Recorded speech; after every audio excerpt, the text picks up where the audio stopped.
এই যে বিবর্তনবাদ, এই বিবর্তনবাদের মধ্য দিয়ে মৎস্য কুর্ম কোল আস্তে আস্তে দেখতে পাই।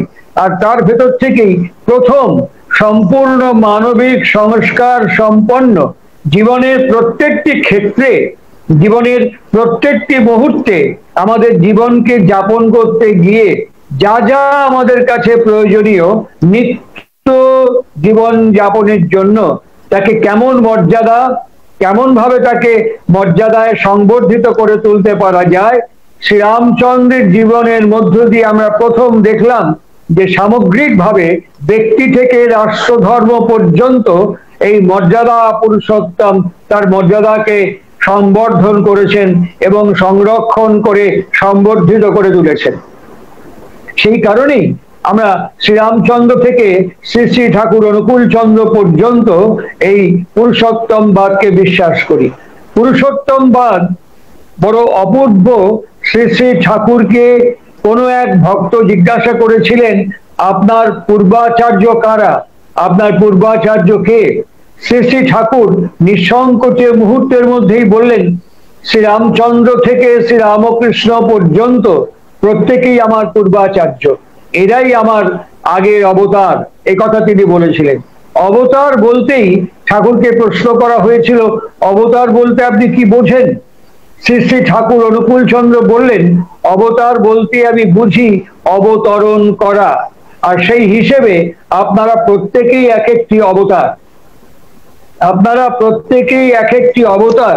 এই জীব জগৎ সৃষ্টি প্রপঞ্চের মধ্যে যা অবতরণ করেছে তারা প্রত্যেকেই অবতার। তাহলে আমরাই অবতার বলতে প্রত্যেককেই যদি অবতার বলি, তাহলে পরে জীবনে গুরুকরণ করব কেন? জীবনে অবতারবাদ আমাদের কাছে প্রাসঙ্গিক কেন? অনেকে মনে করেন যে আমরা এই প্রতিমা পুজোর মধ্য দিয়ে, মূর্তি পূজার মধ্য দিয়ে পৌত্তলিকতাকে আমরা মর্যাদা দিই এবং পৌত্তলিকবাদকে প্রতিষ্ঠা করবার চেষ্টা করি বিগ্রহ উপাসনার মধ্য দিয়ে।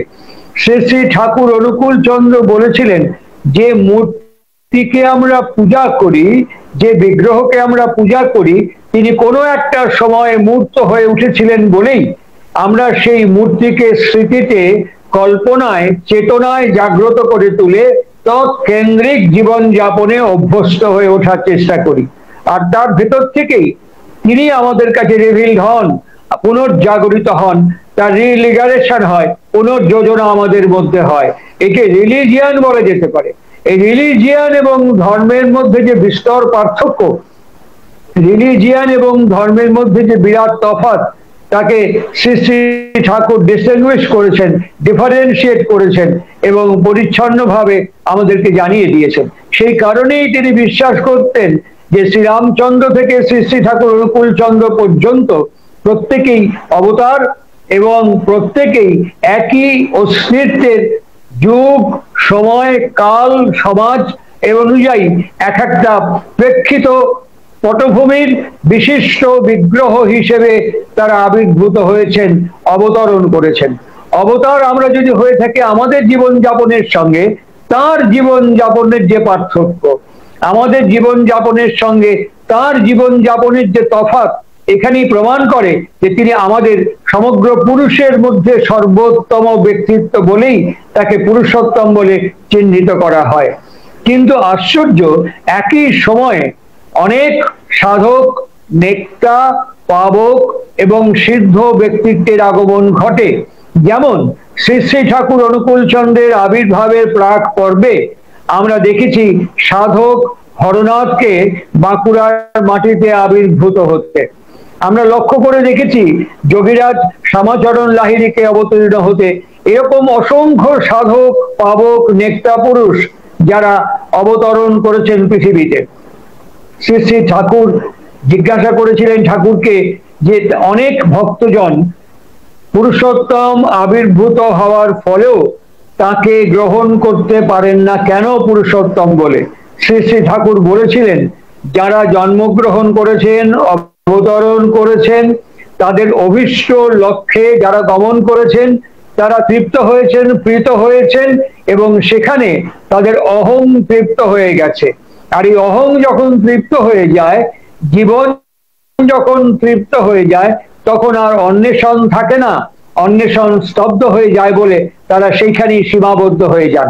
অমিয়বাণী বইয়ের মধ্যে তিনি বলেছেন প্রত্যেকের জুরিসডিকশন ভাগ করা আছে, প্রত্যেকের জুরিসডিকশন সীমানা ঠিক করা আছে, এর বেশি সেই অস্তিত্ব আর গমন করতে পারে না। তাই আমরা বহু সাধক যোগী মহাপুরুষদের আগমন সত্ত্বেও লক্ষ্য করে দেখেছি যে অনেকেই তার সান্নিধ্যে গিয়ে উপস্থিত হতে পারেননি, বোঝার পরও জানার পরও তারা সেখানে গমন করতে পারেননি। আমি ব্যক্তিগতভাবে অনেক সাধক অনেক মহাপুরুষের সান্নিধ্য পেয়েছি। তার মধ্যে শ্রী গুরু সংঘের প্রতিষ্ঠাতা শ্রী শ্রী দুর্গাপ্রসন্ন পরমহংস দেব, যিনি স্বামী শ্রী শ্রী নিগমানন্দ সরস্বতী মহারাজের শিষ্য ছিলেন। আমি শ্রী শ্রী সীতারাম দাস ওঙ্কারনাথজির সান্নিধ্য পেয়েছি, তার দর্শন পেয়েছি, এবং বিশিষ্ট বরিষ্ঠ সাধক বামাখাপার শেষ শিষ্য তারাখাপা, শ্রী শ্রী তারাখাপা, তার সান্নিধ্যও আমি পেয়েছি। আর প্রাসঙ্গিক ভাবে এখানে প্রত্যক্ষ অভিজ্ঞতা উল্লেখ করছি তারাখাপা, যিনি আমাদের উত্তর 24 পরগনার বসিরহাটের ইটিন্ডা বলে একটি গ্রামে বাস করেছেন এবং তার সাধন পীঠ, তার মন্দির স্থাপিত হয়ে আছে। তিনি সেখানে আমার বাবার সাথে একবার সেখানে গিয়েছিলাম। সেখানে যাওয়ার পরে তিনি ভাবের ঘোরে আচ্ছন্ন অবস্থায় মায়ের মূর্তির দিকে তাকিয়ে বারংবার উচ্চারণ করেছিলেন যে আমি কতবার সেখান দিয়ে গেলাম এলাম, কিন্তু এই জীবনে তাকে আমার আর দর্শন করা হলো না। প্রার্থনা করি আগামী জীবনে যেন তার সান্নিধ্য পাই। শ্রী শ্যামাচরণ লাহিড়ী মহাশয়, যোগীরাজ যাকে বলা হয়, যোগীরাজ শ্যামাচরণ লাহিড়ী, তার ডায়েরি তার নাতি অশোক চট্টোপাধ্যায় প্রকাশ করেছেন। সেই ডায়েরির মধ্যে পড়ে দেখবেন যে অলক এবং অগম পর্যন্ত আমি গমন করেছি, কিন্তু পুরুষোত্তমকে আমি অনুভব করতে পারছি, কিন্তু পুরুষোত্তমের সান্নিধ্য আমার জীবনে ঘটে উঠছে না। এইভাবে যোগী রাজাধিরাজ বলা হয়, গন্ধবাবা বলা হয়।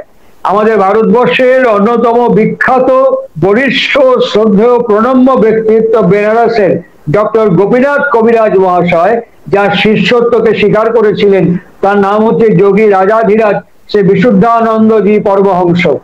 তিনিও তার এই যোগ জীবনের সর্বোচ্চ পথ, জ্ঞানগঞ্জের সমস্ত পথ অতিক্রম করবার পরেও তিনি আক্ষেপ করেছেন পুরুষোত্তমকে আমি অনুভব করতে পারছি, কিন্তু সান্নিধ্য সামীপ্য লাভ করতে পারছি না। সুতরাং এই ছোট ছোট কতকগুলো ঘটনার মধ্য দিয়ে শ্রীরামকৃষ্ণ তার ভক্তজন সান্নিধ্যে বলেছিলেন সমন্বয়াচার্য, পার্শ্বদের সব জ্ঞান দিয়ে গেলাম না, অবিলম্বে আমাকে আবার আসতে হবে। শ্রী শ্রী ঠাকুরকে জিজ্ঞাসা করা হয়েছিল, শ্রীকৃষ্ণের ভাগবত আছে, গীতা আছে, বুদ্ধদেবের ত্রিপিটক আছে, যীশু খ্রিস্টের বাইবেল আছে, হযরত মুহাম্মদের কোরআন আছে, হাদিস আছে, মেসকাত শরীফ আছে, শ্রীরামকৃষ্ণের লীলা প্রসঙ্গ কথা প্রসঙ্গ আছে, মহাপ্রভু চৈতন্য চরিতামৃত আছে, কিন্তু শ্রীরামচন্দ্রের তো সেরকম কোনো গ্রন্থ আমরা খুঁজে পাইনি, শ্রীরামচন্দ্রের সেরকম কোনো কথা তো আমরা খুঁজে পাইনি। শ্রী শ্রী ঠাকুর তখন বলেছিলেন যে বশিষ্ঠ যা কল্পনা করেছিলেন তার কুলগুরু, বশিষ্ঠ যা ভেবেছিলেন, যা মনে করেছিলেন, তার ডেমনস্ট্রেটেড পার্সনিফাইড এক্সিস্টেন্স হচ্ছেন শ্রীরামচন্দ্র। আর সেই শ্রীরামচন্দ্র বশিষ্ঠের সমস্ত স্বপ্ন এবং কল্পনাকে মূর্ত করে তুলে মর্যাদা রক্ষা করেছিলেন বলেই যাকে মর্যাদা পুরুষোত্তম বলা হয়। আমি আমার জীবনের প্রত্যক্ষ করা, তখন আমার বয়স খুব বেশি নয়, খুব শিশু, খুব ছোট, আমার এই ছোট্ট বয়সের যে স্মৃতি আমাকে মাঝে মাঝে আমাদের ভারতবর্ষের উপমহাদেশের অন্যতম বরেণ্য শব্দশিল্পী সাহিত্যিক শীর্ষেন্দু মুখোপাধ্যায় মাঝে মাঝে আমাকে বলেন, প্রলয় আপনার এই স্মৃতি আমার কাছে বড় বিস্মিতকর বলে মনে হয়, এমন অনেক কাহিনী এবং কথা আপনাকে বলেছি যে কথাগুলো আমার মনে নেই কিন্তু আপনার মনে আছে। এই স্মৃতি প্রাচুর্য আমাকে মাঝে মাঝে বিস্মিত করে তোলে এবং ঈর্ষান্বিত করে আপনার প্রতি। আমাকে প্রসঙ্গক্রমে গল্প করতে করতে এই কথাটা তিনি বলেছিলেন, আর সেই সূত্র ধরে আমার সেই স্মৃতিকে স্মরণ মনন চিন্তনের মধ্য দিয়ে উপস্থাপন করছি। শ্রী শ্রী ঠাকুর আমাদের বরেণ্য প্রণম্য ঋত্বিকাচার্য কৃষ্ণপ্রসন্ন ভট্টাচার্য, দেবীপ্রসাদ মুখোপাধ্যায় প্রমুখ ব্যক্তির সঙ্গে বসে কথা বলছেন। কথা বলতে বলতে তিনি বলছেন যে আমার মাঝে মাঝে মনে হয় যে একটা পাথরের টিলার ওপরে বসেছিলাম, আর তার সামনে দিয়ে নদী বয়ে যাচ্ছে, সাদা সাদা ফুলের গাছ, আর সেখানে আমার একটা বউ ছিল। আমি যদি হাত তুলতাম আমার বউও হাত তুলতো, আমি যদি হাত নামাতাম আমার বউও হাত নামাতো। জঙ্গলের মধ্যে অনেক দিন কাটিয়েছি, সেই স্মৃতিটা আমার কাছে মাঝে মাঝে ভেসে আসে। কৃষ্ণপ্রসন্ন জিজ্ঞাসা করেছিলেন, সেটা কি রামচন্দ্র সীতা বলে মনে হয়? ঠাকুর ঠোঁটটা উল্টে দিয়ে বলেছিলেন, কি জানি, হবেও পারে। তারপরেই ঋত্বিকাচার্য প্রশ্ন করলেন, আচ্ছা একটা কথা জিজ্ঞেস করি, যখন যখন ব্যাগ তীরটা ছুঁড়লো তখন আপনার কোন পায়ে কোনখানে লেগেছিল? ঠাকুর ডান দিকের পায়ের বুড়ো আঙুলটা একটা নির্দিষ্ট জায়গায় দেখিয়ে বললেন, এইখানটায়। শালা মনে করলে পরে এখনো টনটন টনটন করে ওঠে, এখনো মনে করলে পরে ব্যথায় টনটন করে ওঠে। শ্রী শ্রী ঠাকুরকে দেবীপ্রসাদ মুখোপাধ্যায় এবং কৃষ্ণপ্রসন্ন ভট্টাচার্য জিজ্ঞাসা করলেন যে হযরত মুহাম্মদ এক রাতে সেখানে পৌঁছে গেলেন কি করে? মেরাজ একটা বাণী দিয়েছেন মেরাজ সম্পর্কে, তপবিধানা বাণী গ্রন্থের মধ্যে তিনি একটি বিরাট বাণী দিয়েছেন মেরাজ সম্পর্কে।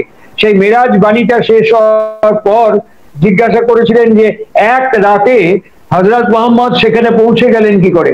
শ্রী শ্রী ঠাকুর অনুকূল চন্দ্র খুব ভাবাবিষ্ট ভাবে উচ্চারণ করেছিলেন, সে রাতে আমার পায়ে খড়ম ছিল। শ্রী শ্রী ঠাকুরকে কৃষ্ণপ্রসন্ন জিজ্ঞাসা করলেন, গলায় যে আপনার ক্যান্সার হয়েছিল সেইটা কোনখানটায় হয়েছিল? ঠাকুর গলাটা দেখিয়ে বলেছিলেন, এইখানে। আর মনে হয় এখনো গলাটা ভাবতে গেলে ফ্যাস ফ্যাস ফ্যাস ফ্যাস করে। দেখেন না মাঝে মাঝে কাশি হয়, কথা বলতে বলতে সুপুরি গলার মধ্যে আটকায় যায়, এখনো সারা অসুবিধা হয় মাঝে মাঝে কথা বলতে বলতে। এই যে খন্ড খন্ড স্মৃতিমালা, এই খন্ড খন্ড স্মৃতিমালার মধ্য দিয়ে বুঝতে, জানতে, ধরতে অনুভবী বিশেষজ্ঞদের পক্ষে খুব একটা অসুবিধা হয় না। একই অস্তিত্বের এক ক্রম পরম্পরা যেন নিহিত হয়ে আছে। আর এই ক্রম পরম্পরাকে শ্রী শ্রী ঠাকুরকে জিজ্ঞেস করলেন, অনেক বিদগ্ধ বিশিষ্ট বরিষ্ঠ মানুষ অনেক কিছু জানা সত্ত্বেও আপনার কাছে আসতে পারে না কেন? শ্রী শ্রী ঠাকুর খুব কম্পকণ্ঠে বলেছিলেন, কাঁচা আমি যখন তৃপ্ত হয় তখন আর এখানে এসে পৌঁছতে পারে না। এক ধরনের অহং হীনমন্যতা তাদের আসার পথে বাধার স্বরূপ হয়ে দাঁড়ায়। আপনাদের মতন অনেক নগণ্য মানুষ, আপনাদের মতন অনেক নাংলা মানুষ, আপনাদের মতন অনেক সহজ মানুষ খুব সহজেই আপনারা ধরে ফেললেন। দেখেন নাই সারাই যীশু খ্রিস্টের কাছে যে 12 জন লোক গেছিল, তারা জেলে মালো সম্প্রদায়ের মানুষ, তারা জেলে মালো সম্প্রদায়ের মানুষ। ওই বিশিষ্ট 12 জন মানুষের সঙ্গে সঙ্গে সেই সময় অনেক বিদগ্ধ বিশিষ্ট বরিষ্ঠ মানুষও কিন্তু জন্মগ্রহণ করেছিল, যারা যিশুর কাছে আসতে পারে নাই। কিন্তু সারা বিশ্বের ইতিহাস তাদের নাম আর স্মরণ করতে পারে না, মনন করতে পারে না, ইতিহাসে তাদের কোনো স্থান নেই। কিন্তু যিশু এবং যিশুর ওই 12 জন সারা বিশ্বে এখনো দাপিয়ে বেড়াচ্ছে, তাদের এক একজনের নামে এক একটা গির্জা স্থাপিত হয়েছে। এইভাবেই যারা পুরুষোত্তমে অকাট্য, অনন্য এবং নিরলস এবং অকপট সমর্পণ এবং নিবেদন করতে পেরেছেন, তারা ইতিহাস রচনা করেছেন। এই ক্ষেত্রে প্রাসঙ্গিকভাবে বলতে হয় যে যখন তারা পৃথিবীতে আবির্ভূত হন, বিনা প্রয়োজনে আবির্ভূত হন না, বিনা কারণে তারা পৃথিবীতে অবতীর্ণ হন না।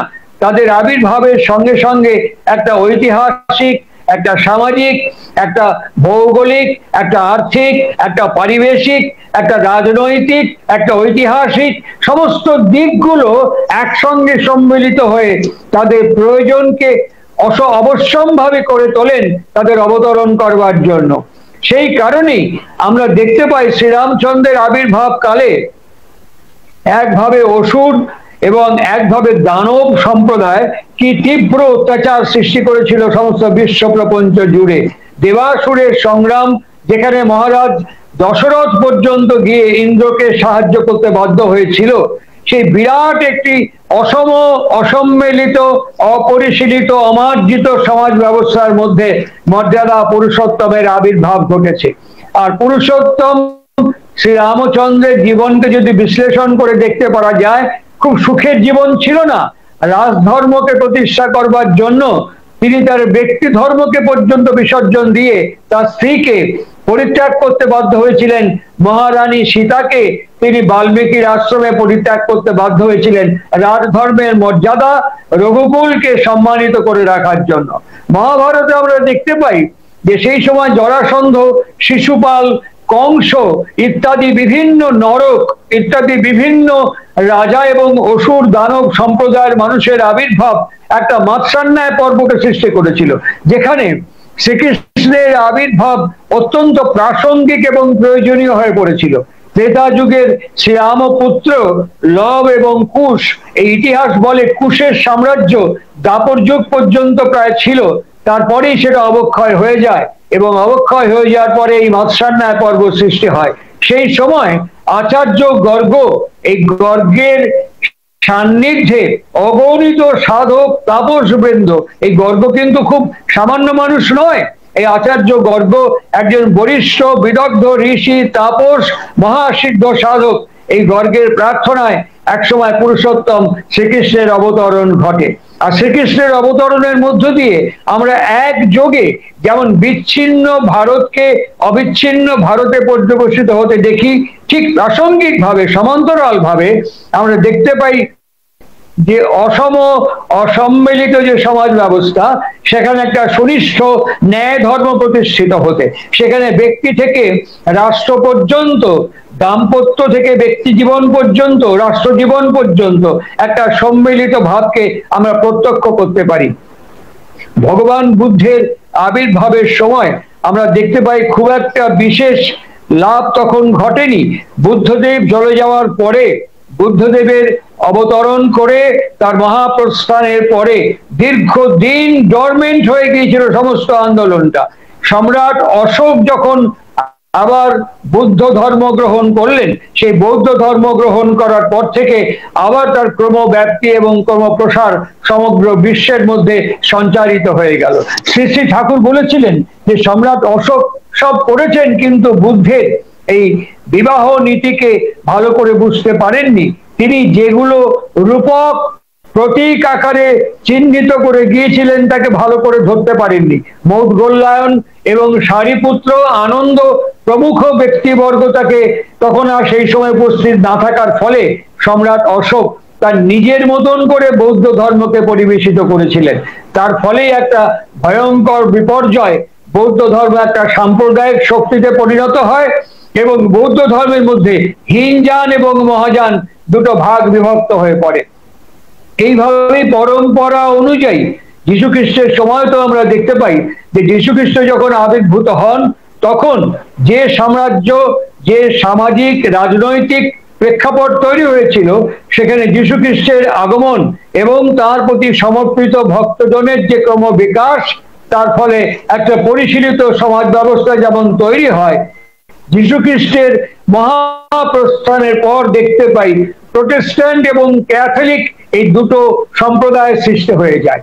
শ্রীরামকৃষ্ণ যখন আসেন, তার প্রাক পর্বে আসেন মহাপ্রভু শ্রীমন গৌরাঙ্গ, গৌরাঙ্গ সুন্দর।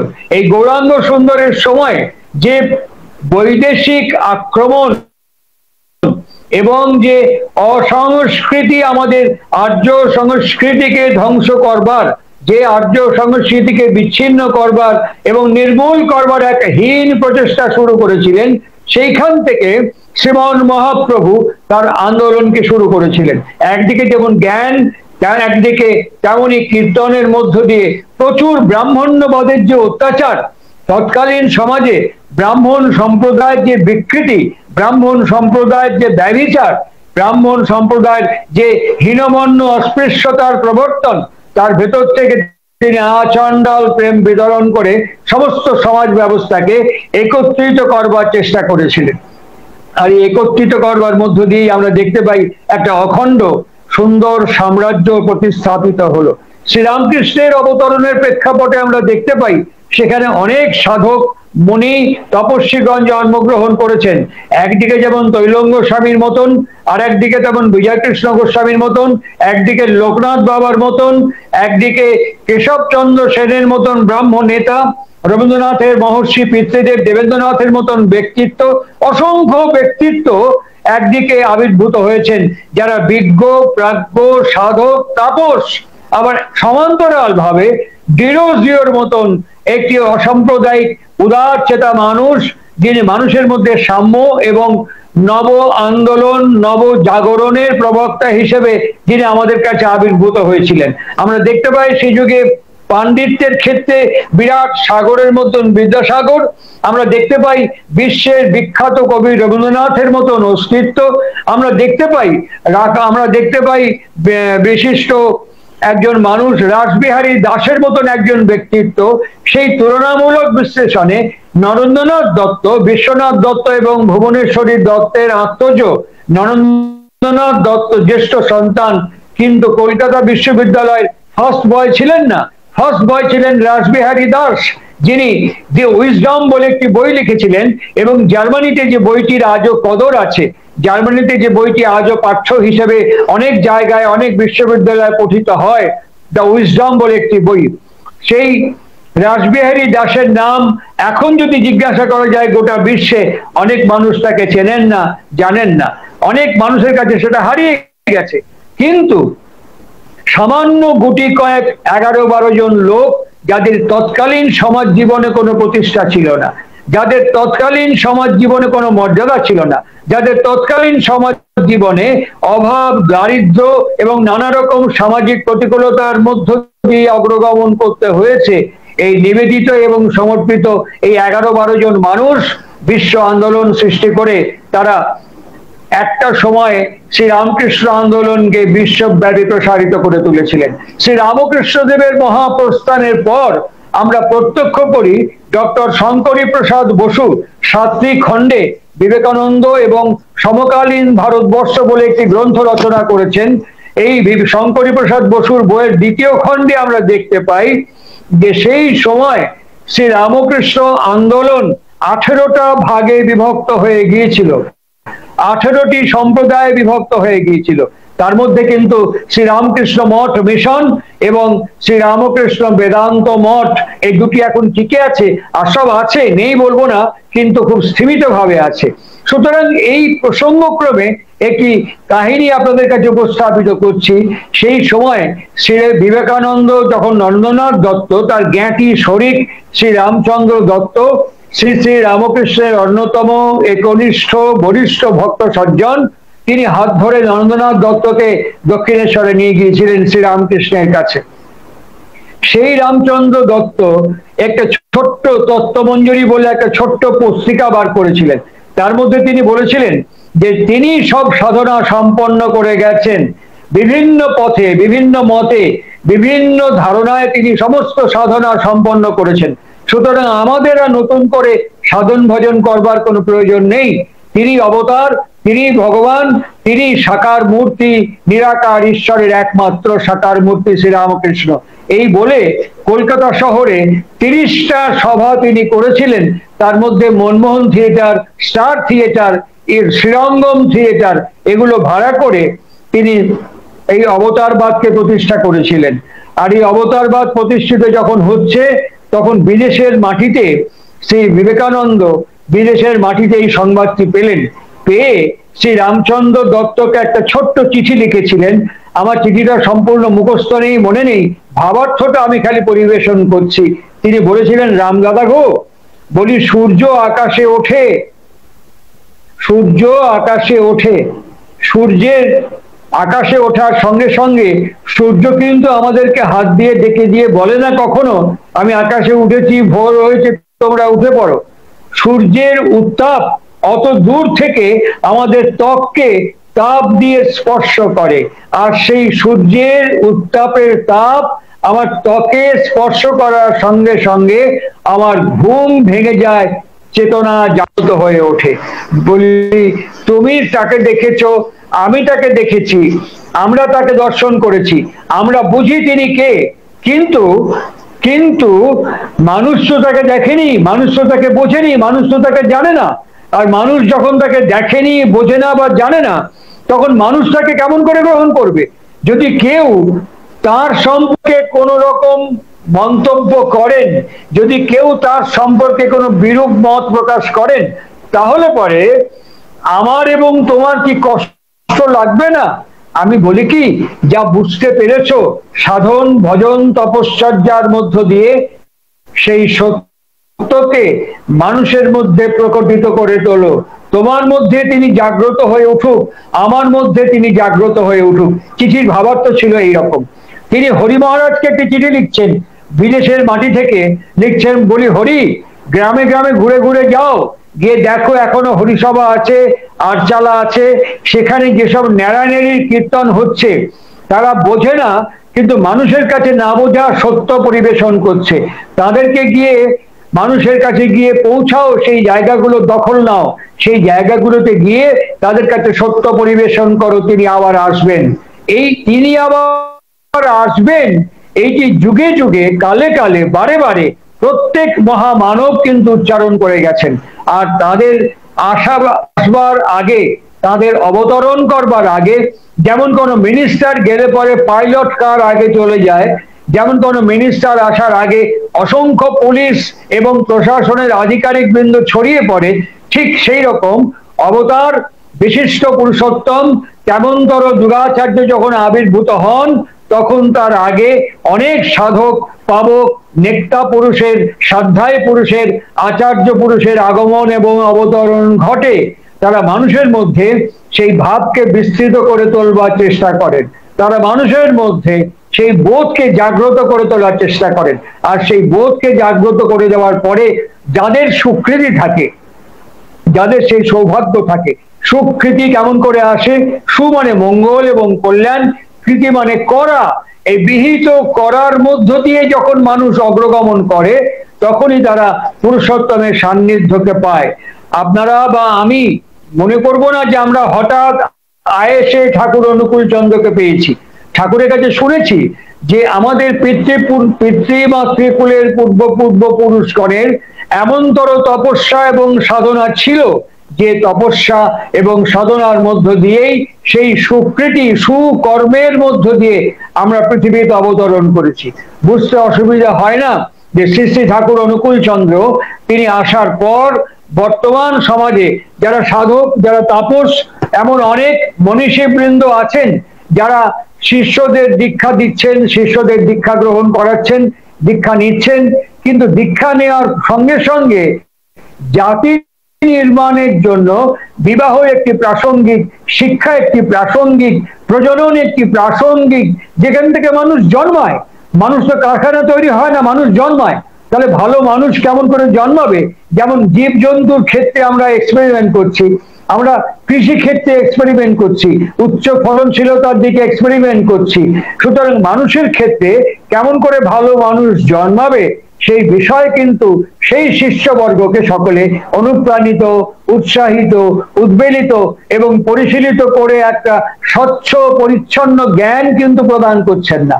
যখন গিয়ে বলা হচ্ছে তখন বলছেন, হ্যাঁ এটা, এই বিবাহটা ঠিক নয়, কিন্তু একটু জব করো, ঠিক হয়ে যাবে। আমি বিষ খেলাম, আমাকে ডায়ালিসিস করে বিষটা বার করে দেওয়া সম্ভব, এন্ডোস্কোপির মধ্য দিয়ে বিষটা বার করে দেওয়া সম্ভব, কিন্তু বিষ খেলে বিষের যে ক্রিয়া, তা কিন্তু আমার শরীরে ক্রিয়াশীল থাকবে। আমি যদি অন্যায় করি, অন্যায়ের যে ক্রিয়া, সে ক্রিয়া কিন্তু আমার মধ্যে থাকবে।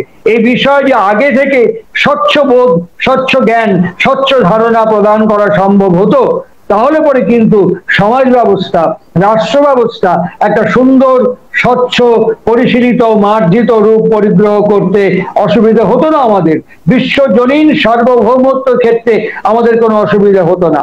কিন্তু আজকে আমরা যে হীনমন্যতা, আজকে আমরা যে অসহাবৃত্তি, আজকে আমরা যে দ্বন্দ্ব এবং সংঘাতের মুখোমুখি হই জীবনকে যাপন করতে গিয়ে, এর সঙ্গে যে বিবাহের একটি ওতপ্রোত সম্পর্ক, এর সঙ্গে যে কৃষি, শিল্প, সাহিত্য, সংস্কৃতি, স্বাস্থ্য এবং সুরক্ষার এক ওতপ্রোত সম্পর্ক, এবং এই প্রজননের মধ্য দিয়ে যে সন্তানের আয়ু, ধী, মেধা এবং বৌদ্ধিক অস্তিত্ব নিরূপিত হয়ে ওঠে, শ্রী শ্রী ঠাকুর অনুকূল চন্দ্র তিনি প্রথমেই এই বিষয়গুলো সম্পর্কে স্বচ্ছ ঘোষণা করেছেন। এই বিষয়কে স্বীকার করে যখন কোনো মানুষ সত্তাকে বাঁচাবার জন্য আদিম আকুতি নিয়ে তার শরণাপন্ন হচ্ছেন, সেই সুকৃতি এবং সৌভাগ্য তার পিতৃমাতৃকুলের তপশ্চর্যারই নির্যাস বা ফলস্বরূপ হিসেবে তারা পুরুষোত্তমকে গ্রহণ করতে পারছেন। আজকের এই প্রেক্ষাপটে দাঁড়িয়ে থেকে শ্রী শ্রী ঠাকুরকে আমার একটা ছোট্ট খণ্ড স্মৃতি। একজন যুবক ছেলে ঠাকুরের দীক্ষা নিয়ে ঠাকুরের কাছে এসে হাত জোর করে বলছেন, ঠাকুর আমি বুঝতে পেরেছি আপনি পুরুষোত্তম, আমি নাম জপ তপস্যার মধ্য দিয়ে বুঝেছি আপনি এক এবং অদ্বিতীয়, কিন্তু আমার বাবা এবং মাকে আমি কিছুতেই বোঝাতে পারছি না। তারা সেই একই সনাতন ধর্মের ওই একই নানান বিগ্রহের পূজা সিংহাসনে রেখে দিয়েছেন। আমি একটা সিদ্ধান্ত নিয়েছি ঠাকুর। ঠাকুর একটু ঝুঁকে গিয়ে বললেন, কি নিয়েছিস সিদ্ধান্ত? বললেন, একটা লাল শালু এখান থেকে কিনে নিয়ে যাব, নিয়ে গিয়ে আমি ওই বাড়িতে যত বিগ্রহ আছে সব এই লাল কাপড়ের মধ্যে গিট দিয়ে পোঁটলা করে বেঁধে গঙ্গাতে বিসর্জন দিয়ে দেব। এই কথাটি শোনার সঙ্গে সঙ্গে ঠাকুর কেমন যেন কুঁকড়ে গেলেন, মুখটা কালো হয়ে গেল, চুপ করে গেলেন। তারপরে তিনি তার দিকে তাকিয়ে বললেন, তুমি যে আমাকে বুঝতে পেরেছো পুরুষোত্তম, তুমি যে আমাকে অনুভব করতে পেরেছো, উপলব্ধি করতে পেরেছো, এটা তুমি কি করে পারলে? তোমার মা এবং তোমার বাবা যদি তোমাকে জন্ম না দিত, বড় করে না তুলতো, তুমি কি বোধে অনুভূতিতে উপলব্ধিতে আসতে পারতে? তখন ছেলেটি বলল, না। তাহলে তোমার সেই মাকে এবং বাবাকে তুমি যদি এই তাদের বিগ্রহগুলোকে জলে ফেলে দাও, গঙ্গায় বিসর্জন দাও, তার সঙ্গে সঙ্গে কি আমাকেও বিসর্জন দেওয়া হবে না? ঠাকুর বলছেন যে যজন যাজন ঈশ্বরভীতি সস্তায়নী এবং সদাচার পালন করলে পরে যে ফল মানুষ লাভ করে, আলোচনা প্রসঙ্গে 15 খণ্ডের মধ্যে একটি জায়গায় তিনি বলছেন যে বিহিত ভাবে মন্ত্রোচ্চারণের মধ্য দিয়ে অকপট পূজা, হোম, যাগ, যজ্ঞ, প্রার্থনা যদি মানুষ করতে পারে তাহলে পরে একই ফল লাভ করতে পারে।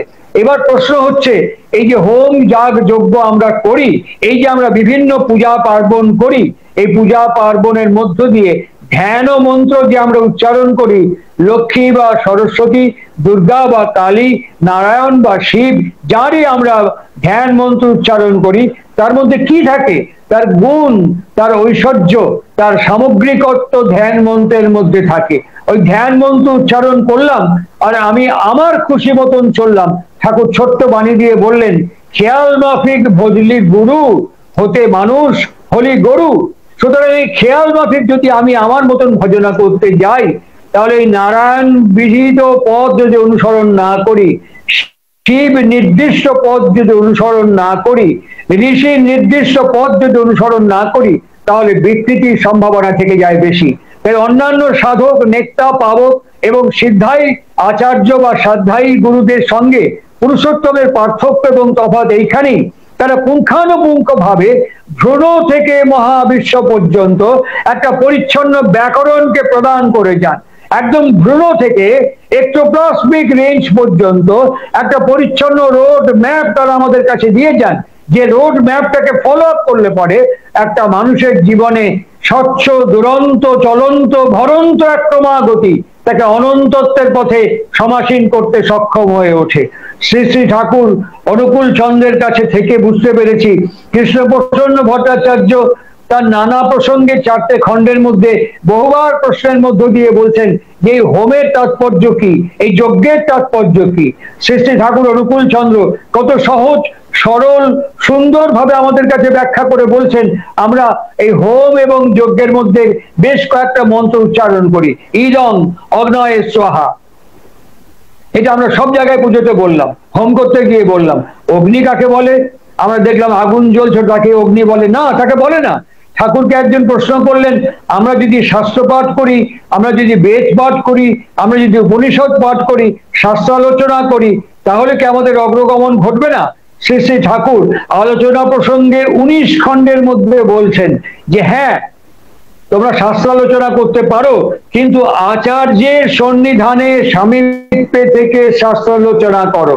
কেন? তাহলে বিকৃতির সম্ভাবনা থাকবে না। আচার্যকে বাদ দিয়ে, সদ্গুরুকে বাদ দিয়ে, পুরুষোত্তমকে বাদ দিয়ে যদি তোমরা এই শাস্ত্রালোচনা এবং উপাসনা করতে যাও, তাহলে ভরন্ত বিকৃতি তোমাকে জীবন্ত ভাবেই কিন্তু নিঃশেষের পথে নিয়ে যাবে।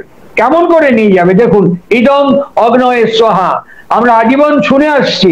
এই যে শ্রী শ্রী ঠাকুরকে আমি দর্শন করেছি, আমার ছোটবেলা থেকে যে তার সান্নিধ্য পেয়েছি, আমার এখন বারে মনে হয়, হ্যাঁ, এখন এই 70 অতিক্রান্ত জীবনের সময়ের সীমায় দাঁড়িয়ে আমার বারে বারে মনে হয় একটা দুরন্ত ভরন্ত চলন্ত বিশ্ববিদ্যালয়, একটা এমন মুভিং ইউনিভার্সিটি, যার কাছে সকাল থেকে রাত্রি পর্যন্ত চুপ করে যদি বসে থাকা যায়, তাহলে পরে জীবনের অনন্ত পাঠকে গ্রহণ করতে পারা যায়। কেমন সে পাঠ? চুম্বকে ব্যক্তি কথা নিবেদন করছি।